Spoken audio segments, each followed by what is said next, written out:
Lectura sobre la divino humanidad, el cristianismo y las otras religiones. Solovyov trata en este libro acerca de la relación existente, tal como él se la representa, entre el cristianismo y las otras religiones.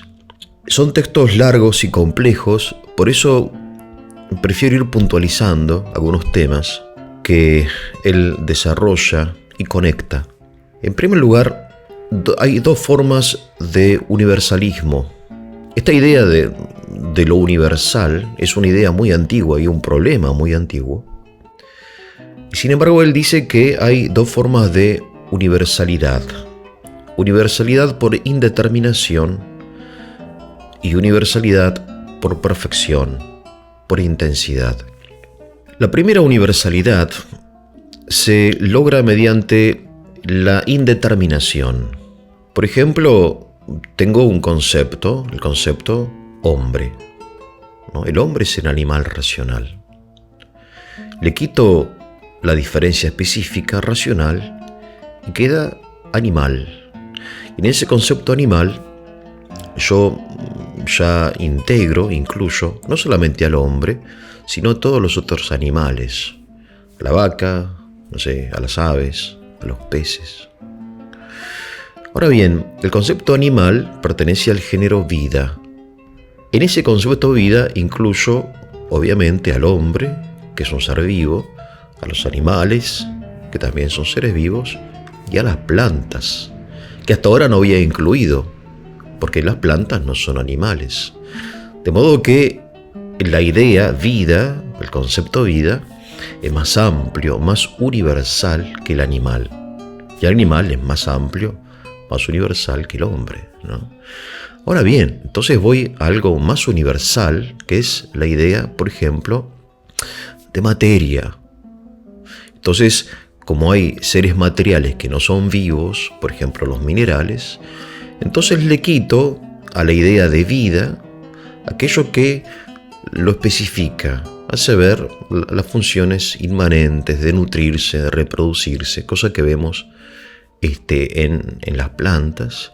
Entonces me quedo con el ser material, con la materia. Entonces ya incluyo en esa idea de universo material no solamente los seres vivos, sino a los minerales, al carbono, al helio, al hidrógeno. Perfecto. Entonces es una idea más amplia, más universal, pero más indeterminada. De modo que es una universalidad que se logra mediante el empobrecimiento. Bueno, entonces, ahora bien, yo puedo suponer que además de seres materiales hay seres inmateriales, ¿no? Entonces, pronuncio el término ser, que incluye lo material y lo inmaterial. Entonces, el ser es lo más universal. Es el género universal, que incluye en sí al hombre, al animal, a la planta, a lo material y a lo inmaterial. Ahora, ese término ser, siendo el más universal, es a su vez el más vacío. ¿No? Entonces, Solovyov dice, porque él es un hombre interesado por la fe, por la religión, no hay que ir por el camino de la indeterminación, sino por el camino del ser, pero en el sentido de intensidad, de perfección. Esto él lo dice porque en su época era muy popular el deísmo. El deísmo es una doctrina, una postura filosófica y política, según la cual la causa de los conflictos en el mundo muchas veces es religiosa. Cosa que sucedió, obviamente, lamentablemente en Europa, ¿no? A partir de la Reforma Protestante. Que Europa se dividió y se desangró, literalmente, ¿no? Se desangró en guerras religiosas. Entonces, basta. ¿Qué tienen en común los católicos con los protestantes? Cristo. Pero después hay personas que niegan a Cristo, ¿no? En la Ilustración. ¿Qué tienen en común esas personas con los cristianos? Dios. Entonces surge esta postura, según la cual, que es la postura de la masonería, ¿no?, del deísmo, según la cual, para evitar cualquier tipo de conflicto y para que el mundo pueda progresar por el camino del progreso material, la civilización, el capitalismo, dejando atrás todas esas discusiones, en fin, que no tienen sentido porque cada uno, en fin, cree lo que quiera creer y ya está. Entonces, el deísmo, hay un solo Dios, ¿no? Es la religión de la Revolución Francesa, la religión de la masonería, la religión, en fin, del iluminismo, del progresismo, ¿no? Que es el antesala del ateísmo. Entonces Soloveitchio dice, que esto no tiene sentido, ¿no? Porque en realidad no es humano.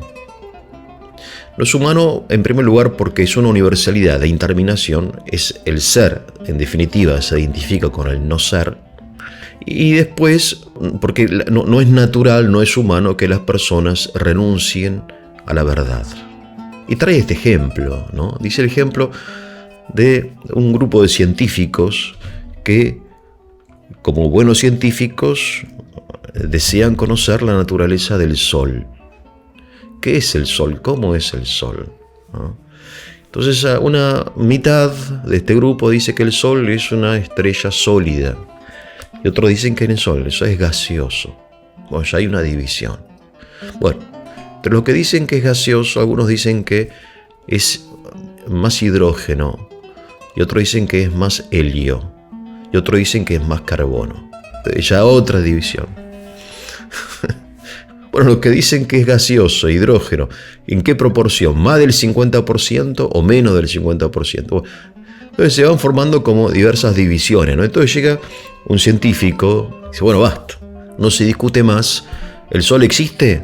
Le pregunta a los que creen que es sólido. Sí. ¿El Sol existe? A los que preguntan que es gaseoso. Sí. A lo que hidrógeno existe, carbono existe, sí. Listo, Dios existe, no se discute más, no se hable más del tema. Paz. No. De ninguna manera.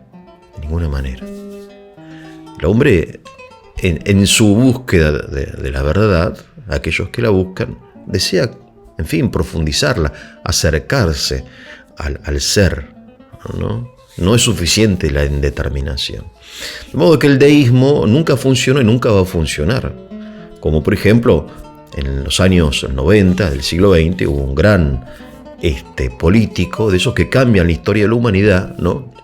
Que dijo, ahora vamos a, habiéndose resuelto el problema de la izquierda y la derecha, porque la Unión Soviética se disolvió, en aquella época se creía que había llegado al fin de la historia, ¿no? Ustedes recordarán, ¿no? Ahora entonces tenemos que evitar el problema religioso, entonces vamos a hacer una religión de la humanidad, ¿no? Un templo donde se junten a rezar cristianos, budistas, judíos, musulmanes, ¿no? En fin, que adoren todos a Dios en el mismo templo. Y no funcionó. Y nunca va a funcionar, ¿no? Como la oración de la ONU. La ONU, Organización de las Naciones Unidas, tiene una oración, ¿no? Una invocación a Dios, que nadie reza. Porque los cristianos rezan el Padre Nuestro, los judíos rezan recuerda Israel, el Señor, qué sé yo, ¿no? El musulmán reza, en fin, Dios es misericordioso, Alá todopoderoso, etcétera, ¿no? En fin, y así debe ser, cada uno debe ser fiel a su tradición, porque vive esta universalidad en su realidad particular. Y esto es lo importante, que no hay una dialéctica entre lo universal y lo particular, sino que en lo particular se realiza lo universal. Y por otro lado, y esto es también muy importante, es que el conflicto entre los seres humanos se puede dar por cualquier razón. De modo que una religión universal no evitaría el conflicto, porque habría otros motivos raciales, económicos, políticos, fronterizos o personales. Sube al gobierno de un país un desquiciado, ¿no? O una persona egocéntrica, ambiciosa o enferma, y arma una guerra, más allá de los motivos, ¿no? En definitiva, el problema del resentimiento y de la guerra, bien sabemos, es interior al corazón del hombre. Después se encuentran motivos, puede ser un partido de fútbol, ¿no? O puede ser lo que sea. De modo que no es la solución, ¿no? No se llega a la paz mediante la indeterminación religiosa. Primer punto, la universalidad negativa, universalidad positiva, vale decir que en cierta realidad particular, Soloviev sueña de que se realice la universalidad. ¿Y qué es esa universalidad positiva? Aquí hay que recordar un texto muy posterior a Soloviev, escrito, no me quiero equivocar, 80 años después, que es un documento de la Iglesia Católica, llamada Nostra Aetate, un documento del Concilio Vaticano II, una declaración sobre la relación entre el cristianismo y las otras religiones. Dice, la Iglesia, dice el documento, reconoce, valora, aprecia todas las semillas o los elementos de verdad, de justicia, de belleza que se encuentran en las otras religiones.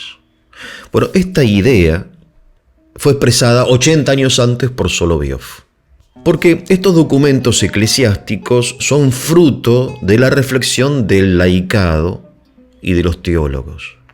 Vale decir que algunas veces pensamos erróneamente que el magisterio eclesiástico, ¿no? El magisterio universal de los papas o de los concilios,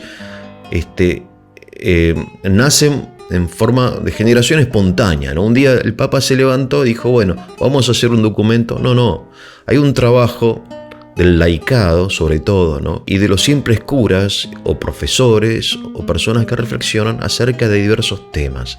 Pero el tema de la relación del cristianismo con las otras religiones, que no era objeto del magisterio, no había sido nunca objeto del magisterio, sí había sido objeto del pensamiento religioso, y entre ellos yo destaco, hay otros, Soloviev, ¿no? Esto pasó en el siglo XX. En el siglo XIX pasó algo similar con la doctrina social de la Iglesia. El Papa León XIII, en el año 1890, 89 o 90, saca una encíclica titulada Rerum Novarum, de las cosas nuevas. Entonces trata la cuestión obrera, ese es el subtítulo, la cuestión obrera. Se le ocurre de la nada, hace 100 años el laicado católico había empezado a reflexionar sobre las condiciones de esta nueva clase emergente llamada proletariado que emigra del campo a las ciudades, que trabaja quizá en condiciones no del todo justas o totalmente injustas, y ha empezado a organizar organizaciones o algunas cosas, ¿no? Por ejemplo, Don Bosco, años antes, durante el gobierno en la iglesia de Pío IX, papa anterior a León XIII, había escrito un contrato para que los empleadores contraten a sus alumnos de Don Bosco, ¿no? De los salesianos. Y en ese contrato ya estaban algunos puntos acerca del descanso, del salario, en fin, esto y lo otro, que después retoma León XIII, entre otras cosas, ¿no? En el Rerum Novarum. De modo que hay una etapa de preparación, de fermentación de estas cosas que después el Magisterio Universal asume y ya declara en forma, digamos, como autoridad eclesiástica, ¿no? De modo semejante en el siglo XX, porque era imprescindible, aparte había muchos misioneros en la India, en China, en África, etcétera, que se encontraban con otras religiones, ¿no? Entonces reflexionaban acerca de esto. Entonces la Iglesia después dice, bueno, ¿cuál es la relación del cristianismo con las otras religiones? Y este es el tema que trata Soloviev a renglón seguido. Entonces ya hablamos de universalidad negativa, ¿no? Universalidad positiva, la relación con las otras religiones, y entonces él ingresa en este mundo, que es un mundo enorme, que obviamente valdría la pena desarrollarlo lentamente, ¿no? Como quien dice, en fin, no tengo apuro. Así lo hizo un discípulo de Soloviev, un sacerdote de la Iglesia Ortodoxa rusa, el padre Alexander Men, que fue cruelmente asesinado en las afueras de Moscú año 89, creo, no me quiero equivocar, 1989, con un hachazo en la cabeza, ¿no? Todavía no se sabe quién lo mató. Él iba a celebrar la misa cerca, así pasaba por un bosque, ¿no? Por un descampado, y alguien salió detrás de un árbol y le pegó un hachazo en la cabeza, lo mató. El padre Alexander Menn escribió un libro, Historia de las Religiones, y en este libro él desarrolla en forma detallada los principios que Soloviov pone en este libro y en otros libros, ¿no?, acerca de las religiones. Un libro muy interesante, muy interesante. En primer lugar, Soloviov desecha la idea un poco simplista de que hay una religión verdadera y otra falsa, y otras falsas, ¿no? Sí, desde el punto de vista abstracto, uno puede decir, sí, si esto es verdadero, aquello es falso, obviamente, ¿no?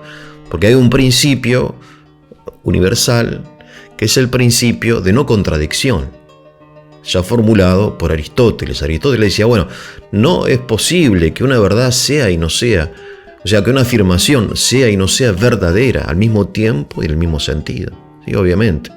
En el sentido ideal, abstracto, sí, pero en el sentido histórico, dice Soloviov, las cosas son distintas. Porque es un poco como la vida humana, ¿no? Hay un proceso histórico, así como hay un proceso evolutivo en el hombre. Y en este sentido, por ejemplo, si yo agarro la infancia, digo, bueno, los niños perciben la realidad bien. Y bueno, a ver, la niña cuando lleva a su muñeca a dormir la siesta, porque está cansada la muñeca, que hay que decirles que están equivocados, que están cometiendo un terrible error, que las muñecas no duermen y que los Reyes Magos no vienen y que los camellos de los Reyes Magos no necesitan ni alimentos ni agua, ¿no? Que dejémonos de tonterías. No, es decir, es la percepción infantil que es así, ¿no? Obviamente es perfecta, no, es errónea, es infantil. El joven, ¿no? Que para el joven la vida es futuro, es esperanza, ¿no? Es ilusión. Para el anciano la vida es pasado, es memoria, es recuerdo, ¿no? ¿Quién percibe la vida en forma más adecuada, el joven o el anciano? Para nosotros, que no somos ni jóvenes ni ancianos, aunque ayer alguien me dijo viejo, es decir, la vida es presente. ¿Y qué? Yo percibo la vida mejor que el joven, que el anciano. Para el sano la vida es alegría y el cuerpo fuente de placer. Para el enfermo grave, el cuerpo fuente de tristeza, de amargura, y desea liberarse del cuerpo, ¿no? De repente. Entonces cada uno percibe la vida de un modo particular. Así dice Soloviov, las religiones son un poco así. No hay que tratarlas como sistemas abstractos, sino como realidades históricas que se van desarrollando, como el Antiguo y el Nuevo Testamento, si quieren. El Antiguo y el Nuevo Testamento es muy distinto, se diferencian, dice un santo, como el cielo de la tierra. Pero bueno, no es que el Antiguo Testamento en aquella época era erróneo, sino que era lo que era, ¿no? Era idéntico a sí mismo. Bien. San Justino, que fue un santo cristiano, mártir, que era filósofo también, y que andaba vestido de filósofo, porque los filósofos en aquella época tenían su propia ropa, no se distinguían, en fin. San Justino dice, bueno, en todas las partes, en todas las verdades, en todos los sistemas, en todo el mundo, están como dispersas, dice, logos espermatikoide, dice él en griego. El esperma significa semilla, ¿no? Las semillas del logos, del verbo. Entonces están dispersas por todos lados, después se concentran en Cristo. Pero esas semillas ha sido sembrada ya desde el inicio de la creación, en todo. Por eso hay una tradición común, ¿no? Hay como verdades comunes, porque están las semillas del verbo, ¿no? Entonces, esta es como una visión, no digo optimista, tampoco pesimista, sino realista de las cosas, histórica. Esta como la introducción, después Soloviev, y quizá hagamos algún video sobre lo siguiente, cómo él entiende el paganismo, cómo él entiende el hinduismo, el budismo, el platonismo y así etcétera, va haciendo como un recorrido histórico muy sencillo que después su discípulo, repito, porque quiero recordar a este hombre extraordinario, ¿no?, cruelmente asesinado, Alexander Men, desarrolla en su Historia de las Religiones.